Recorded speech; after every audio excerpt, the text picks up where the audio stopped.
Hi, I'm Daniel, I'm Rohit. and we're from Team 1321 Hazmat, based in Brookfield, Wisconsin. So right after looking at the game reveal and the game manual, we learned that there were two main methods of picking up these artifacts, which is from the ground using some kind of intake or getting them directly from the human player. For Robot in 30 Hours, we decided to optimize getting it from the ground, as we feel that'd be a lot better as the game goes on, as a lot of these artifacts will get stuck behind your opponent's human player zone or tape zone. So being able to pick from anywhere would be a lot better than just having to go to the human player. So we have our horizontal roller intake, which we decided on against a vertical roller intake, as we felt it'd be a lot easier to build due to our past experience with them. So we have our horizontal roller intake powered by a 435 RPM motor, which Rohit will show you. So this moves into our pass-through system based on a belt that we did show yesterday as well. And this belt is also powered by a 435 RPM motor. So this belt goes up this ramp and allows us to stay, allows the artifact to stay all the way at the top. From here, we added a two gecko wheel shooters powered by 6,000 RPM motors. One thing that we wanted to do was to be able to shoot from anywhere on the field. We decided to have both the angle and the power of these motors customizable. So you can change both the angle of the motors and how fast they're going, which allows us to shoot from pretty much anywhere on the field with some set values. If you can see right here, we have a servo attached to an arm here that will actually go around and just jump our artifacts up into the shooter, so that only when we want to launch will these artifacts launch, instead of them going straight through the pass-through system all the way up.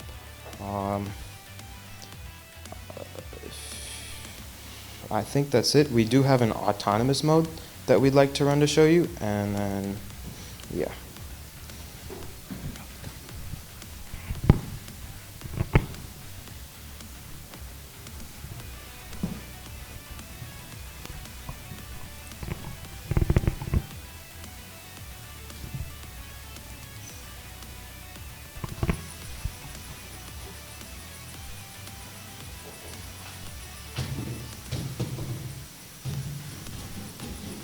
So just a few extra things as this autonomous is running. So our rotating motors are powered by a high torque servo that's geared up. So we have a small to big gear, which allows the servo to turn this huge weight of these motors and these gecko wheels and all these Go Builder parts. It's also a high torque servo, so that really helps us rotate easily.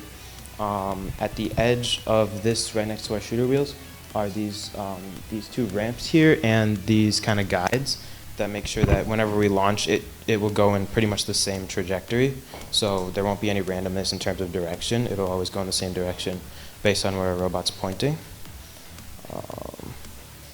And then in terms of our auto, we have coded 3 artifacts into the goal, and we're working on coding 3 more from this first spike mark. What are some key things you learned from the Robot 30 Hours Challenge that you're going to take into your competition season? So some key things that we've learned is that, so one thing is depending on how much time you have, sometimes you have to optimize certain things over others. So in this case, we use a lot of aluminum. We use a lot of just Go Builder parts that are kind of jigged together, I guess, by luck and like some very awkward parts.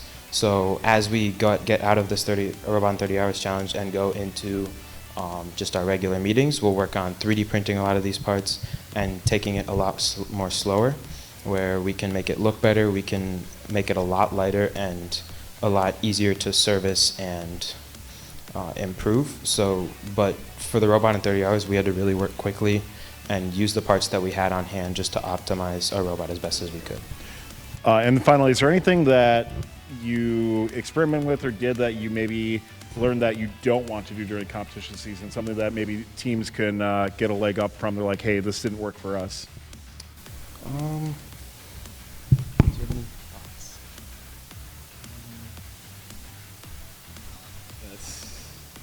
Everything worked great? So there were a few things that we did try, but realized that due to like the limited time constraint that we couldn't do. So one thing that we wanted to do was, instead of just this straight ramp up, there was a few problems with it where the ball has to constantly be powered by this belt to stay up there. We wanted to have a ramp that goes kind of up and then at a down incline so that all the balls would stay just together by gravity. But we did realize that with the small nature of our chassis, if we did try to do this, we wouldn't be able to fit all three into the magazine. So we eventually decided to go with this design. So I'm not sure if there's much of a lesson from that, but I would say just to think carefully. Sure. One question from chat coming in, then we'll let you guys go. From Pixel Gamers Real, where can your bot shoot from in the long zone? Is it able to shoot anywhere? So we have gotten success in both the small and the large launch zones from anywhere, due to, again, this rotating motors and the differing powers. 6,000 RPMs is very strong. It can shoot from all the way over there and here, even further, actually. So we can shoot from anywhere. It definitely takes a lot more work to actually optimize those positions. So right now, when we did launch from those positions, we had to kind of do a little bit of guesswork and calibration. So in an actual match, we're hoping to have set positions for each kind of location to where we can simply click a button and our motors will go into the right direction and the right power mode so that they launch in the correct trajectory every time. All right, 1, 3, 2, 1. Awesome robot. Thank you so much for getting it. Everybody here, give him a big round of applause. Chat, give him one, too. GEarheads Robotics is inspiring teams to build better robots with their new array of FTC team options. Check out their updated bevel gears and Maverick hex shaft motors, planetary gearbox options, and 6mm hex components and shafts for extreme power transmission. Go to Studica.com/robots to learn more and apply for discounts.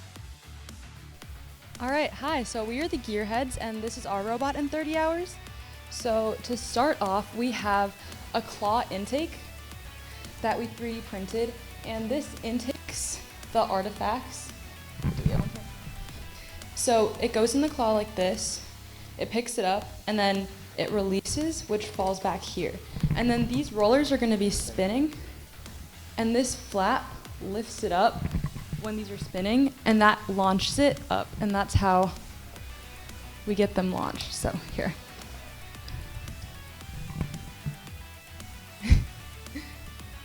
Okay, yeah. So for this, we fabricated a couple parts like this claw here and also this flap.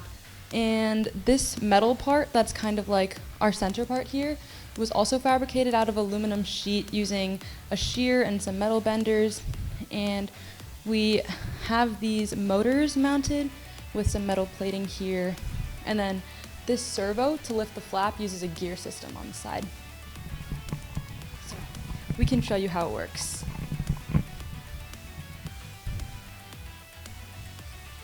Okay, so that just opened the claw, and then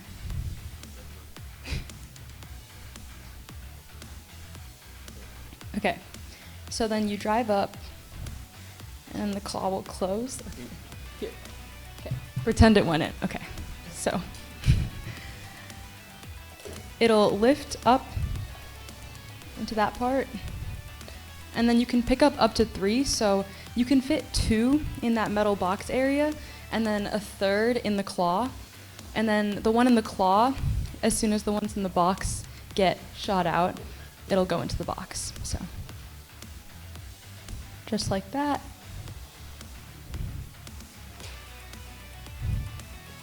And then there's our 3rd. Okay.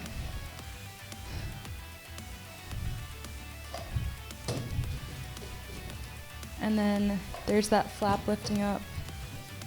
Okay. Yeah.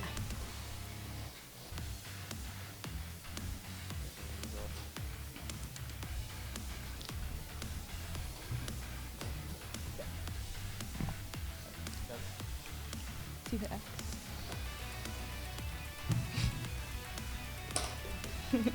Okay. And then the flap lifts up and it goes into the rollers and it launches. So yeah. Oh, and we can show you our autonomous as well. So currently we have 2 autonomouses, 1 on each side. And the way it works is we preload it with 3 artifacts, 2 in the box and 1 in the claw. and it drives up here, launches them into the box, and then it goes into the base. So we can demonstrate here. Yeah. So we want to score all three artifacts for sure. So that's why we want to do the preload, because that's the simplest way to do for 30-hour build. And since we have we have 3 artifacts and there's 2 greens, there's always a chance, well, there's always a guarantee ball where we get it at the correct position. So we feel like that can get us enough points. And this is also the simplest way to do an encoder-based autonomous at this point. Okay. So we can play it.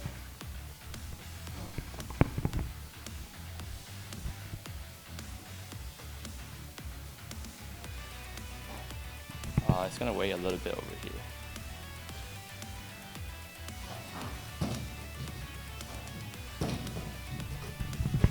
And then one other reason we picked this auto originally, our auto kind of went over here and then it backed up onto the other side to shoot them, because that at the time was a little more accurate, but we ended up changing it just because you can get a major from hitting another robot on that side, so we figured it was a safer bet, especially for the 30-hour build, to start on our side.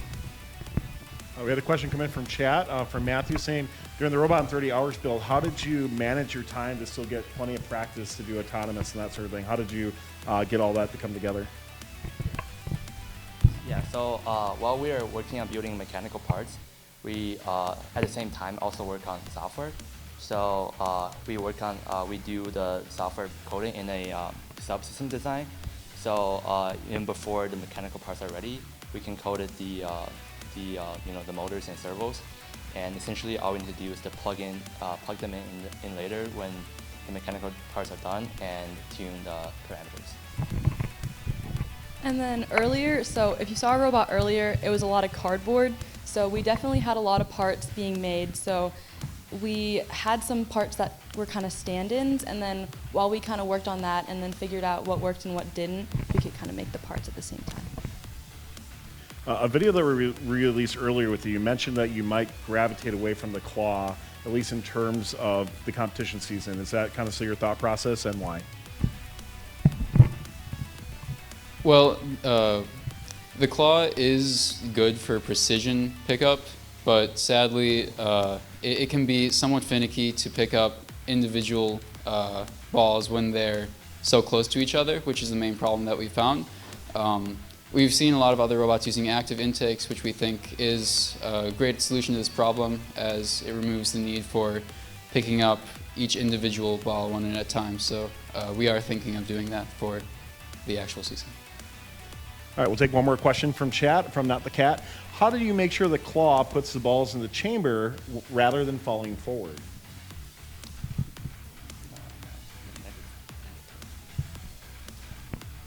So it's kind of a combination of just the way we have the claw set up and a little bit of driving. We found that sometimes it can fall forwards and fall off by accident, as you saw a little bit ago there. To counteract this, we do drive forward a slight bit and very slowly as well, just to counteract the sort of falling off of the game piece. But also we have it just angled slightly backwards, as you can see there. So as long as we're at pretty close to standstill, it will most of the time fall in. All right, GEarheads, thank you so much. Really cool robot. Appreciate all the demonstrations. Thanks a lot, everybody. Give them a big round of applause. Thank you. AndyMark is your one-stop shop for all things FTC. Teams who are looking for inspiration in DECODE can check out AndyMark's Robits Core Kit and FTC Starter Bot, which are designed with usability and accessibility in mind. And check out some of their new components suitable for any FTC robot. Head on over to AndyMark.com to find solutions that fit your team. Hi, I'm Adi from Team 925 Dynamite Social Club. I'm Aurora. And so, covering some of like our strategies for the Robot in 30 Hours process, when we first saw the challenge, we saw there's basically two main elements of the game that would kind of distinguish teams.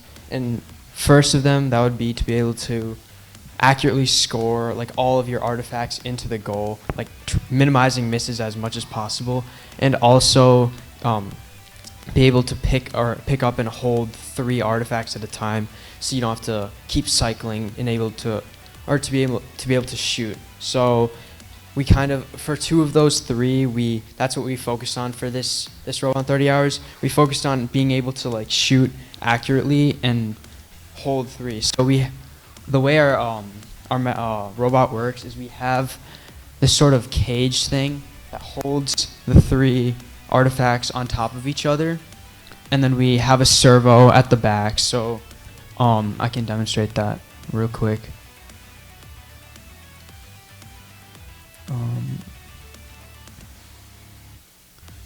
So if I click the left bumper, it will kind of kick the artifact into the wheels, and then the wheels would be spinning and then help that shoot into the goal. So I can demonstrate that quick.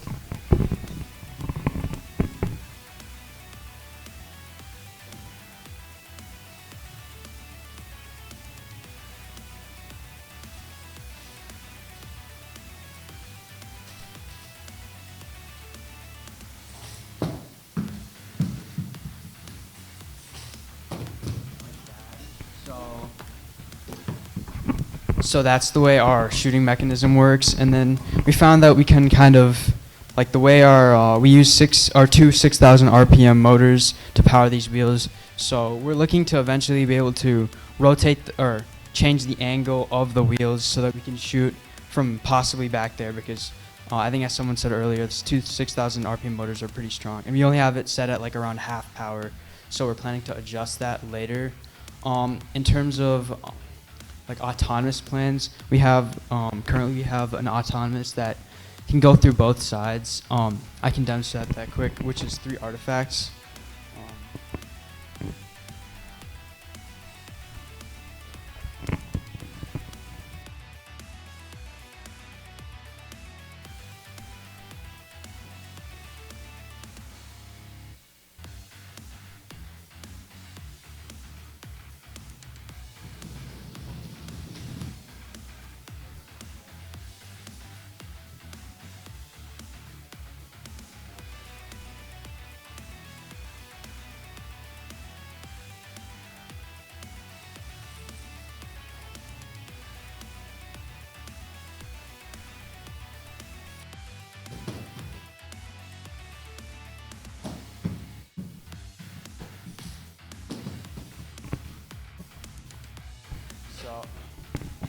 So obviously it's not 100% accurate, but we're working on that.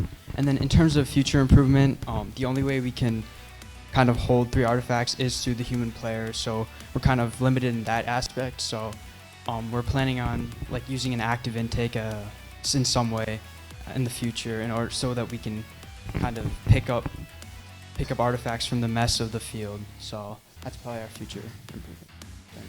Sure. Well, that's a couple questions from chat coming in. Couple questions came in regards to not doing like a ground intake or something like that. Can you just talk about the process of choosing to do a human load feed instead of going from the ground, and specifically in Robot in 30 hours? I think we prioritized like actually having something that would consistently shoot things into our artifacts into the goal, because we found that to be like, I'd say, the main part of this challenge and the most difficult part of this challenge. And I feel like our team just thought that we could implement a regular intake throughout the season more easily and we'd rather spend this valuable time trying to get a launcher that we'd find be consistent for the rest of the season. So that was sort of our thought process in picking and choosing what we want to spend our time towards. Yeah, and just a reminder in chat, that's a big thing about Robot in 30 hours is these teams are not meant to do everything. It's meant to find ways that, one, they can improve themselves as a team and also showcase different things that work and don't work for you to be inspired by as well, too. Question coming in from Minecraft Owl. Can you talk a little bit more in regards to your process of like calculating cycle times and finding like how optimally you wanted to shoot and score and things like that? Yeah, so I would say one key thing that in Teleop as a driver that I found was that for our wheels, the amount they spin, it's not always like right after it shoots a ball, it slows down a little bit. So I kind of have to wait for the wheels to kind of speed up a little bit and charge up in order for me to like shoot from the same position. Otherwise, I'd have to be constantly adjusting where I'm shooting from. So I'd say we'd have to wait around maybe a second and a half or 2 to 2 seconds between each shot. So that's the one thing we had to kind of do trial and error with. We'll ask one more question from chat. From yesterday's check-in to today, what do you think your biggest improvements were coming into this review? Specifically from yesterday's check-in, I'd say the biggest improvement was, first, primarily the auto. We didn't have an auto by the check-in yesterday, and also I'd say we got better at driver practice. So those are the two main improvements, I'd say. All right, 9225, thank you so much. Awesome robots. Give them a big round of applause, everybody. Thank you. For over 100 years, Kettering University has offered a better education because from day one, that education has been built on hands-on, co-op learning. Kettering's impressive alumni network includes founders, presidents, CEOs, and frontrunners who have a reputation for transforming industries with their resolute leadership. Apply today at kettering.edu/first. All right, so my name's Will, and this is John, and we're part of Team 8680 Kraken-Pinion, and this is our robot in 30 hours. So we went with the sweeper active intake, and then we were, John, if you would rotate the robot just with your hands. And then we just went with the active outtake, so it just spins the robot out. And then our design was to just be able to pick up off the ground, hold one artifact, and then shoot it. So John, if you would like to demonstrate that.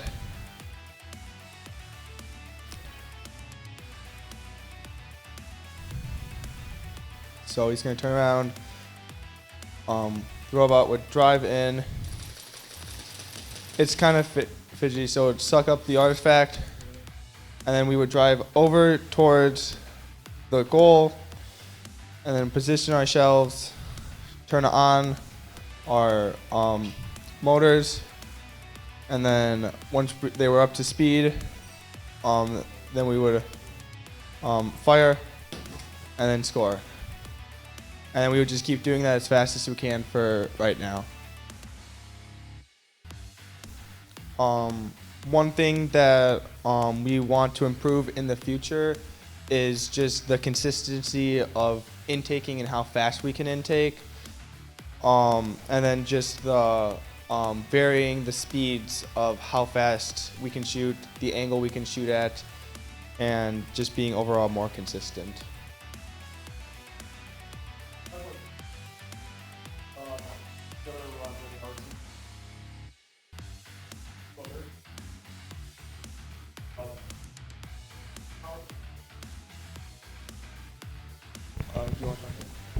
Yeah, so we had robots in our past years that we've done the zip ties, and they've worked very well for picking up. They had balls like that in past years, and they worked really well for picking up the samples or artifacts. And we decided to go with the same design because it worked well in past years, and it just seemed to work well and would work well in this year. Looking at this year's game, somebody asked in chat, there might be some hard hits, that sort of thing. Will your team be considering any sort of like wheel guards or anything like that? Or would you keep like an open wheel thing? So later in the season, we'll have all of our wheels and stuff protected by aluminum and polycarb plates just to protect it and keep our robot usable throughout all the matches, because we do intend for this game to be a really rough and contact game this year. From your team strategy-wise, looking into the season, what are maybe some things that you're going to really try to tackle first when your team actually starts building its competition robot? Some of the things we're going to focus on is being able to hold all 3 artifacts, so max out our items we can have in our bot just to improve speed and scoring ability, and then just make a very efficient robot so that we can then be dominant in auto and teleop. Question coming in from Minecraft Owl. What wheels are you using for shooting, and is there a reason you place more grip and material on the wheels? So right now, the wheels we have are old Andy Mart wheels that we had lying around, and then we put rubber bands on them just so they gave the outer diameter just a bit more thickness so that we could give a bit more grip when we're reaching for the artifact to shoot it out. All right, well, Kraken-Pinion, thank you so much. Give a big round of applause, everybody.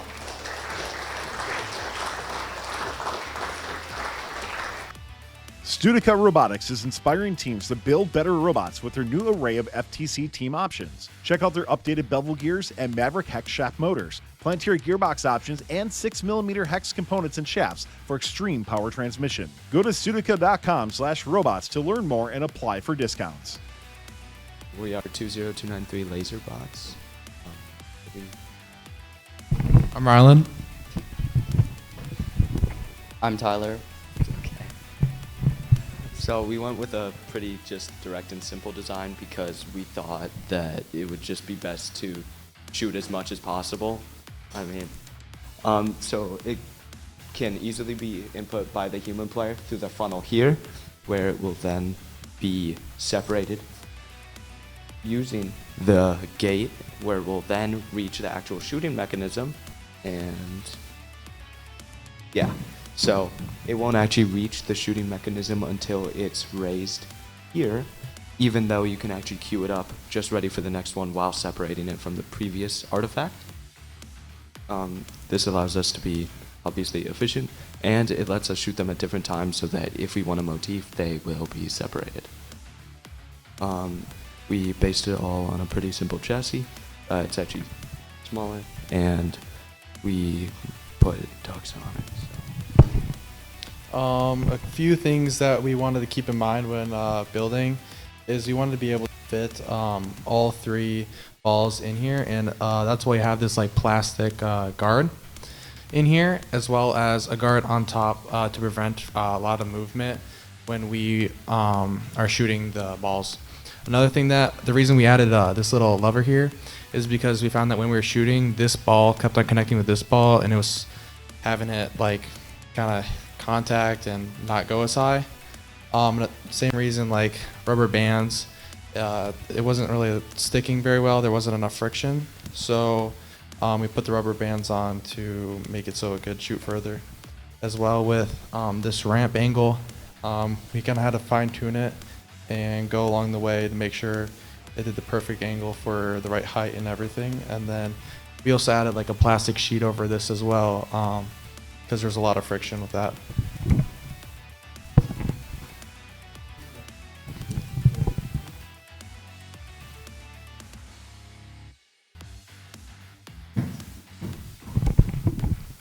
So what you saw right there was the main wheels spinning, which would then contact with the ball after the ramp, which is underneath the ball, would lift up with a servo, and then the ball would contact the wheels, which would then force it up.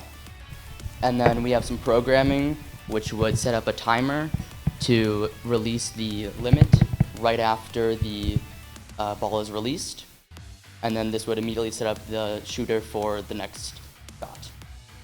So I'm assuming in the front, is that a fixed ramp that's on there? So where are you actually shooting from on the field? We'll be shooting from about over here. I can actually move that.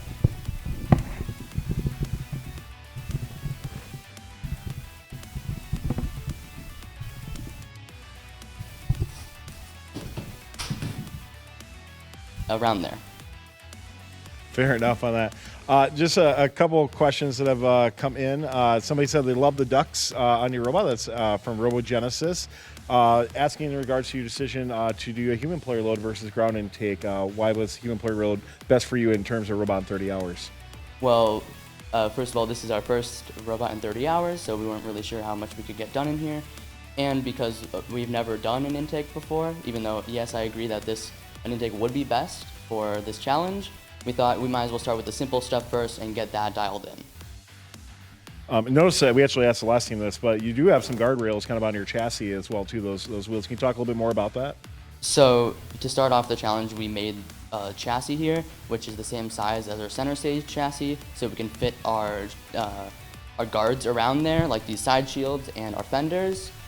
We standard do fenders because we can then ride along the walls pretty well with these wheels here.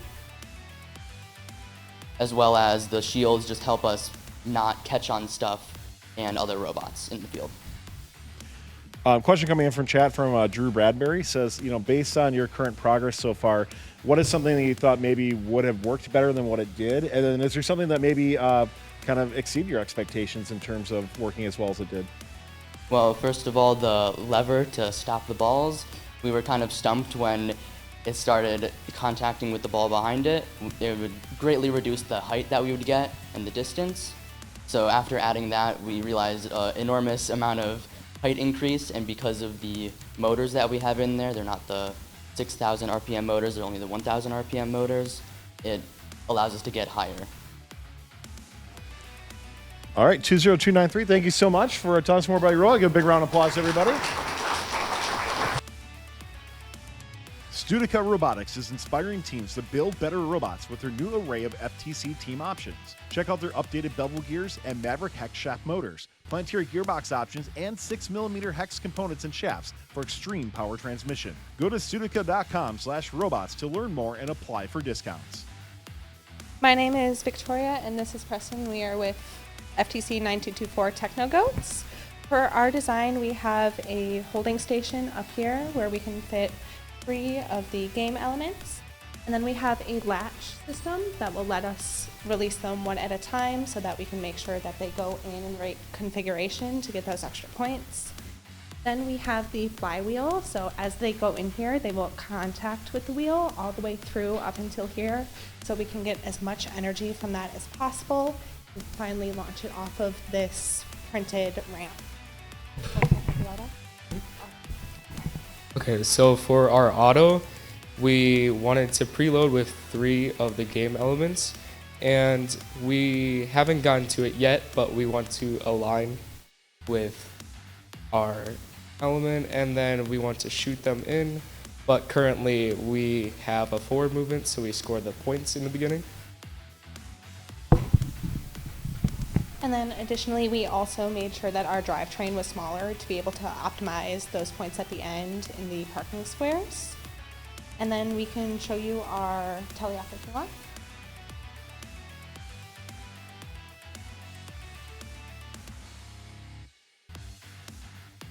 Great.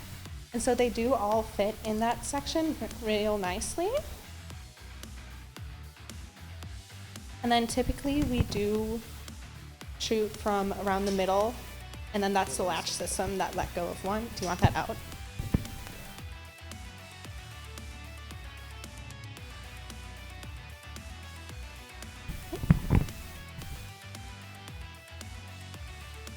And then typically we will have it start first to be able to have that full energy when we do release it. And then we were a bit off, so it went a bit farther than we expected. Yeah. Try them. Ah.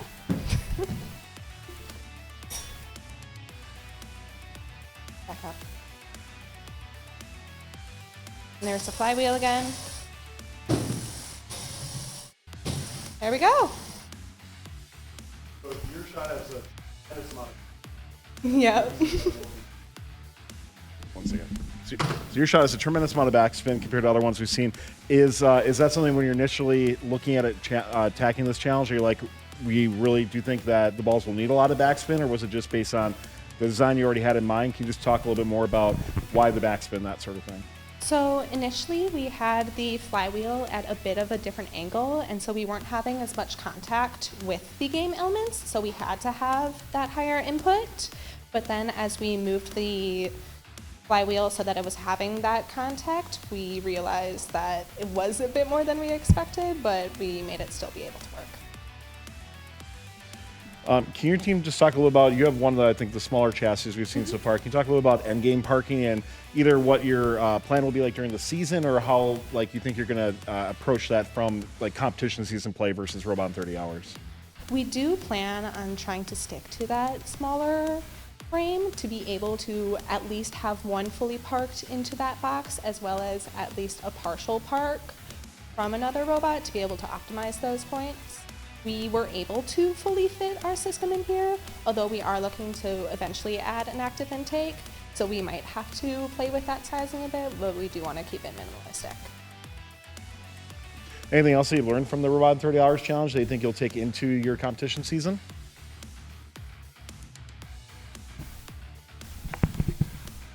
With this robot, we made a custom ramp in CAD, and we made it with our 3D printers here.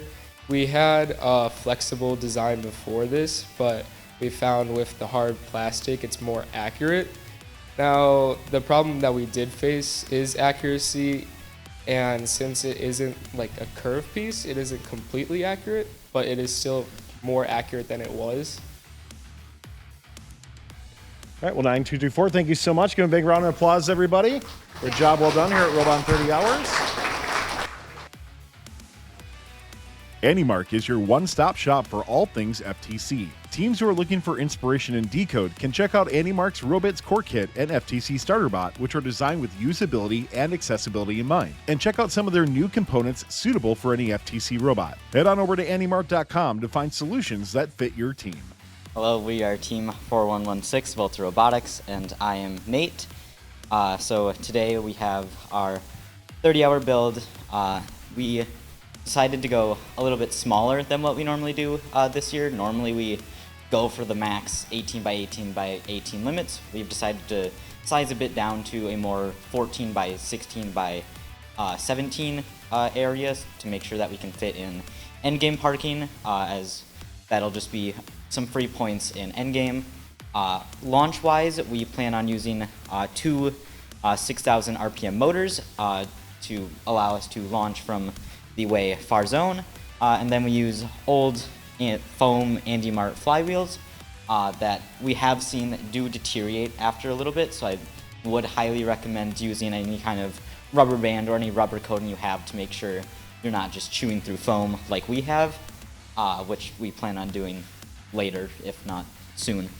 And then a lot of what we built with is a lot of C channels to make sure that we're nice and light, because obviously in the 30-hour challenge we haven't had too much time to custom make many mounts or parts, so we use a lot of aluminum, so we want to at least use the lighter side instead of a bunch of bulkier U channels to make sure that we can still mount everything, but also not be 30 pounds.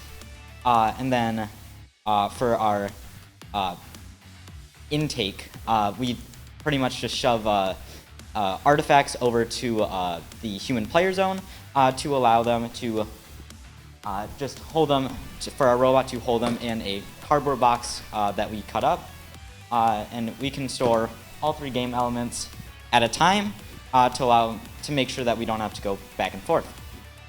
Then we use a servo that drives a small arm to push it up into the flywheels.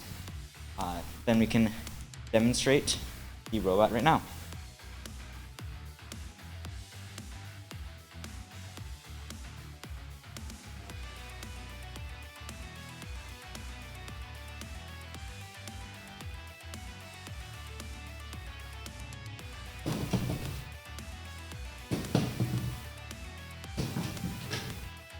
Yes. And yeah, like I said, over the course of the 30-hour challenge, we have experienced some deterioration in the wheel, so we have kind of limited our range. So we've been toning down the overall power of our motors to make sure we don't absolutely break the flywheels.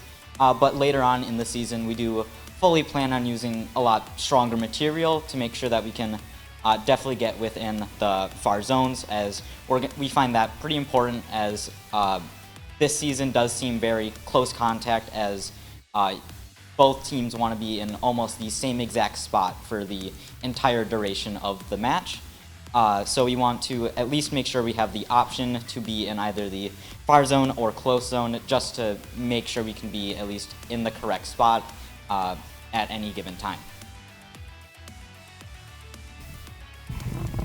So during our first interview, we talked about the auto targeting system. We have a camera mounted on the front there to look at the April tags.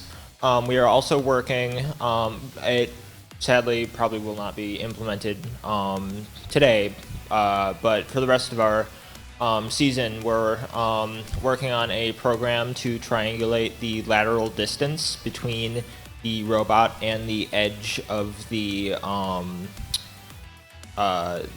board there to find out how much power we need to give the launch mechanism for it to go into the goal at any point. We are currently at the stage of just fine-tuning, but that is going to take a while even to fine-tune. We are also working on an auto. We can demonstrate it here. Just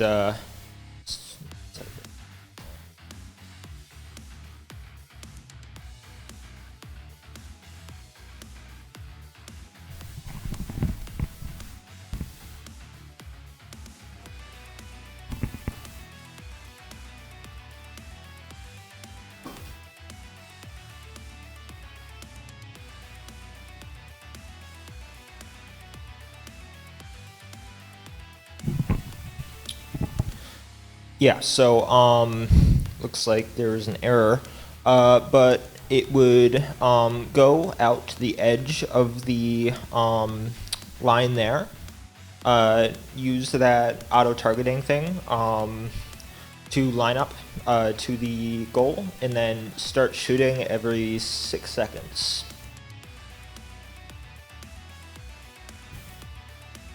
Can you talk a little about the intervals of the shooting that you have on there? Because you seem to be one of the more accurate robots we have, but it does shoot a little bit slower. Do you think there is a trade-off between that?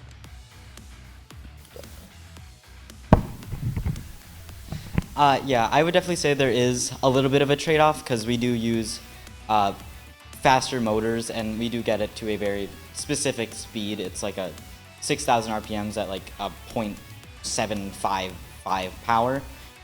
So we do get it at a very specific speed. So we do need it to charge up fully to make sure we're in the, because we do go to like almost the exact same spot every time you want to launch. So we do need it to be fairly accurate, which does take time. But even with that time it takes, it does pay off because we don't have to suffer from any misses, which is just a time loss in itself.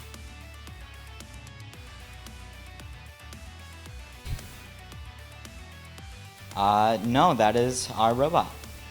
All right, well, I think one of the cool things on this, too, is showing that, you know, when you're prototyping and what Robot 30 Hours is, cardboard always plays on this stuff, and I think that's a great thing to showcase for this as well, too. But overall, great presentation and great to hear about the vision system as well that a lot of teams really should be utilizing. So let's give a big round of applause, everybody. This is 4116 once again. For over 100 years, Kettering University has offered a better education because from day one, that education has been built on hands-on, co-op learning. Kettering's impressive alumni network includes founders, presidents, CEOs, and frontrunners who have a reputation for transforming industries with their resolute leadership. Apply today at kettering.edu/first. All right, my name is Ranveer, this is Coven, and this is Jeffrey, and we're part of Team 26691 Thunderheads, and this is our Bot A. Okay, so just to talk a little bit about the coding first. I am a little bit new to coding, so for now we're doing it directly on bot Java. We'll move that to GitHub later. But just some of the basic codes. So we have 4 motors for the wheels: the front left, front right, back left, and back right. And then we have 2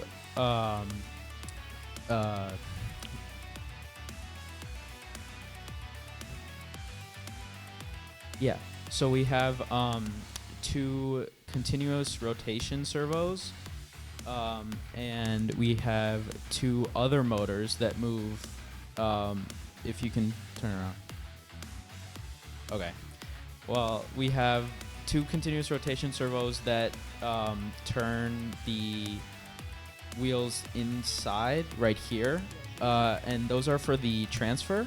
And then we have 2 more motors that control these wheels at the top here. So basically how it works is the first motor here will spin it into the transfer, and it'll load it up into here, and then you press a button and these wheels will spin here, which will release the artifact from the robot. Okay, so a little bit about our design process is we started out with just these wheels, kind of like how a t-shirt cannon works. You have the ball go through and we put 6,000 RPM motors and it kind of just flies like aimlessly without, it's not accurate at all. So then what we decided to do is have a separate intake and outtake system. So this intake system, first what it does is it rolls these balls, these artifacts into this, and then these two kicker wheels, these actually the pair of kicker wheels actually stabilize it so that it can reach the 6,000 RPM motors and then launch into the goal. So we can run that now.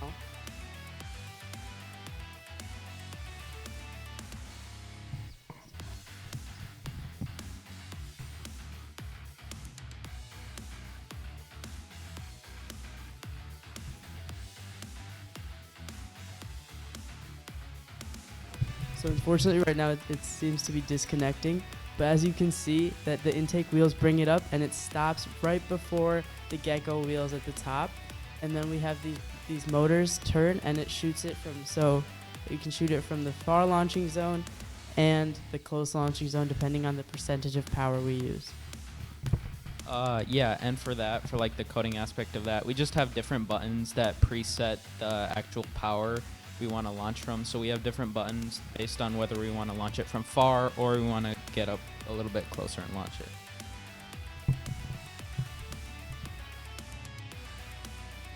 So for design, we initially made the outtake. That was like the first thing we made, and then we made the intake, and then the last thing we did was make the transfer system in between them. Yeah, so that's a summary of how we came to this design over the 30 hours. And yeah. Can you talk a little bit more on your intake? So, you're one of the few teams that are doing the floor intake here, but you have a very wide intake as well, too, with that. So can you just talk about why you felt it was important to go that route? Yeah, so previously, Thunderheads has been known for making an active intake for the past 2 years.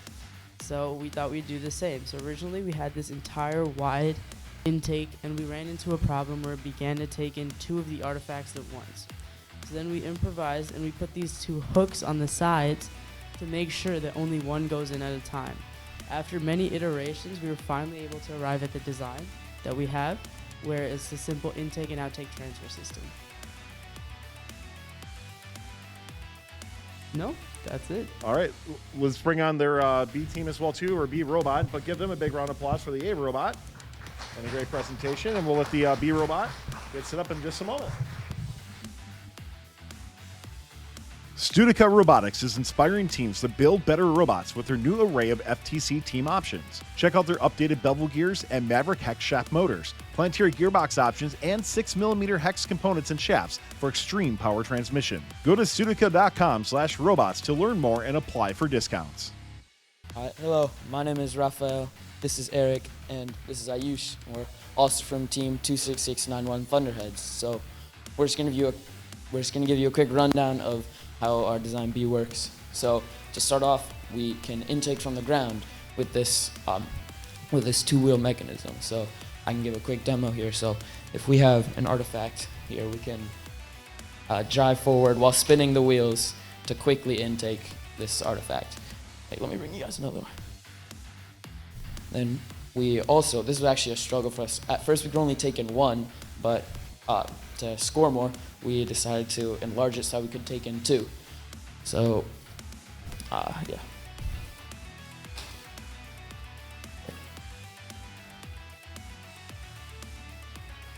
Go back up here.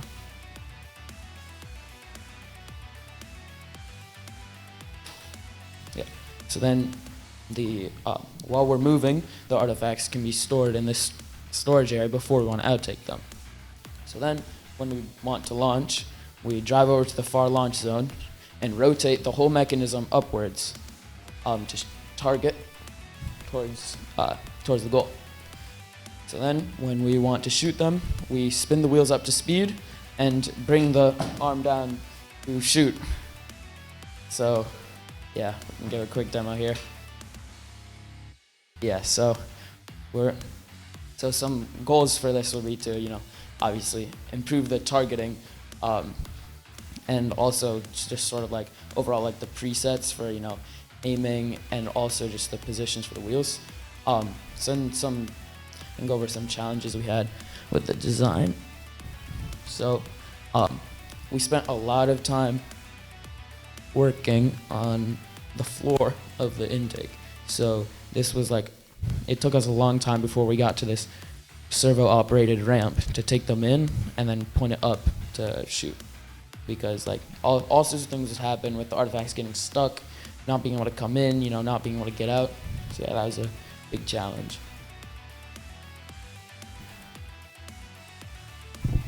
Another unique part of our design is our sort of like flipper here in the middle of our intake and outtake. This was designed to be able to solve the problem of having two game elements inside of our intake outtake. Basically, as you saw in the previous demo, we have this flip over mounted on a servo to spin the artifact into the flywheel after the flywheel has gathered enough speed to be able to launch it into the depot. And then we're able to actually spin this around to the back of the intake and outtake to then push the second artifact, which is stored at the back of the reservoir, into the flywheel and hopefully score that as well. Yeah, so something unique you might have noticed about this design is the combined intake and outtake. So other designs, whether or not they have an intake, they have a separate intake or outtake. But for this, we decided to go with a combined one because we thought it would be simpler, faster, and more efficient than having to go through a transfer with a separate intake and outtake. I think that's it. Yeah, couple questions coming in. I noticed on when you intaked that the balls were spinning a lot when they came into your robot. Is one motor spinning at a different speed than the other one for your intake or even for your shot? So yeah, both these intake motors are 6,000 RPM, so they're spinning at the same speed. The spin is being generated probably because the wheels are hitting, like the intake wheels are hitting the artifact not quite at the middle, so that might be generating some top or back spin. Can you talk a little more on the feed roller itself? There's a couple compliments and questions that came in regards to like, so that's using a servo, right? The push that through.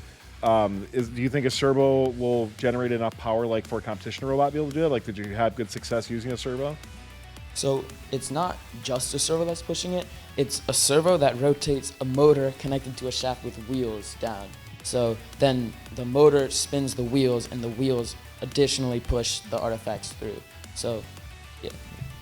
And interestingly enough, one of the challenges we had was getting the power for the flipper to allow for the second artifact to be pushed into the flywheel. Because we were tilted up when we try to score into the depot, sometimes it'll just not reach the flywheel. So we combated that by adding gecko wheels and changing the position of the servo until everything matched up well. Awesome. Well, both Thunderhead teams, congratulations on an awesome build. Thanks for showcasing these off to us, and give them a big round of applause, everybody. Thank you. And lots of hearts in chat as well, too. GEarheads Robotics is inspiring teams to build better robots with their new array of FTC team options. Check out their updated bevel gears and Maverick hex shaft motors, Planetary gearbox options, and 6mm hex components and shafts for extreme power transmission. Go to Studica.com/robots to learn more and apply for discounts. Hello, I'm Nolan, and this is Cameron, and we are 4115 Men in Kilts. So, at the start of the 30-hour challenge, we looked at our strategy as there would be a lot of traffic to the human player zones, so we decided to base our robot around not needing any need for the human player. Yeah, and then as for strategy and how our robot will work, we have a moment here. All right, so we have a rotated around Nolan so they can see the intake better. So we have an active intake using these kind of pronged wheels. And the reason we went with that decision is because they grip the ball better than like normal wheels, we think.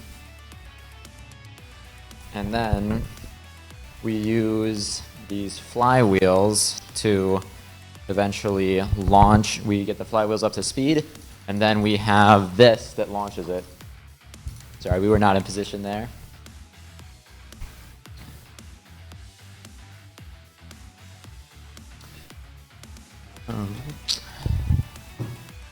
Thank you. So yeah, our main strategy, and so one thing we wanted to have an intake because we saw there were quite a few teams that just were kind of going the route of human loading, and we thought it might be a good idea to be able to collect from the field because the human loading areas would become very crowded. So we think this will be a good way to kind of not have anyone in our way. Yeah, for our flywheels, we have these large Go Build a Rhino wheels, they're called, with rubber bands around them to improve grip. We can demonstrate the launching mechanism again. Yeah.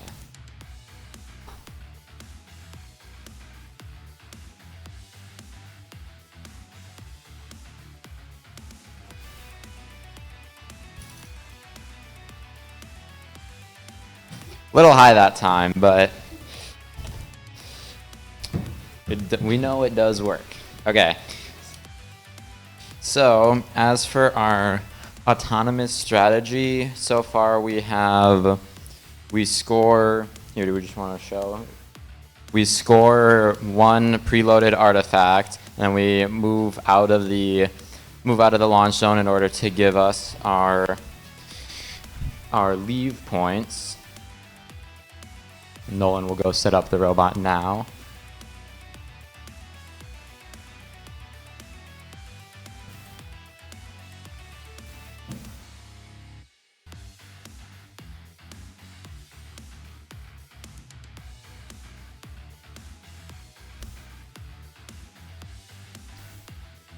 So for our auto, we have the wheels spin up, this launches, and then we move out of the way. We still need to do a little tweaking to guarantee the launch, but for now, this is what we have.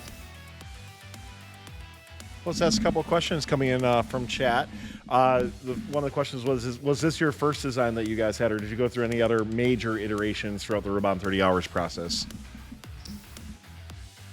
So we've had a few different designs. We originally were going to use just normal wheels for the intake, but we also had an idea of using same intake and outtake, but we thought that this would be more practical and quicker on the timeline of the 30-hour challenge.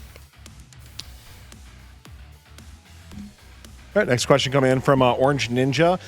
Do you recommend using flywheels after the Robot 30 Hours challenge, or would you maybe look at like a crossbow design, or what were kind of some of your thoughts in regards to a competition robot? I would say flywheels is definitely something we are going to stick with for most likely the rest of the season, as really it is pretty versatile as long as you get it in the right design. Definitely a lot more iteration to go here, but I think it's going to be something we're going to stick with. All right, question coming in from Peyton in chat. Do you have any plans in competition season, do any sort of aim assist or anything like that at all? Yeah, so we had an idea where we will be using the dead wheels even in teleop to kind of track the position of the robot so that the flywheels will always spin the correct speed in order to launch with enough power, with the correct amount of power, not too much, to get into the classifier area. And for auto, we will definitely be using dead wheels to track the position and we'll also very likely be using a webcam to read the April tags and move the robot into position for autonomous. One last question coming in from Minecraft Owl. How are you going to look at approaching the parking challenge, or maybe like what size chassis or robot would you look at going with in competition season? Yeah, so as you can probably see, we have quite a large chassis right now. It's about 17 by 18. So we built this chassis beforehand, so we decided we would work with it. But after 30-hour challenge, we will definitely be undoing a lot of this and we'll be condensing the chassis quite a bit so that we'll be able to fit within the box much more quickly, and also not take up like the entire box. All right, well, 4115, thank you so much for showing off your robot. That's all of our teams showcasing all the robots. Give them all a huge round of applause. These are some awesome designs that we've seen. Thanks for watching. Don't forget to like, subscribe, and click the bell to stay up to date on future fun videos.